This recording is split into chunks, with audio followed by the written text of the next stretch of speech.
and Aldi shopping's so easy in Port Pirie. Like, it's such a Yeah, big, spacious store. And yeah, I know a few times when we'd go in there, Mum say, "Oh, it's so busy," and I think, but there's nobody here. Like, it's just so easy to shop in that one. So it really is a quick in and out. I went in a couple of months ago and Mm. dead set they had trumpets.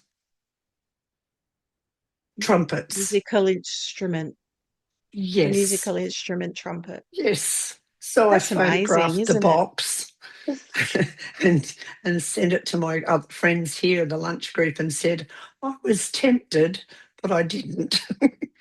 Because is that meme that you go to Aldi and you go, you come out and you've got this and this and this plus a trumpet and something else. And I thought I couldn't I couldn't believe they had them.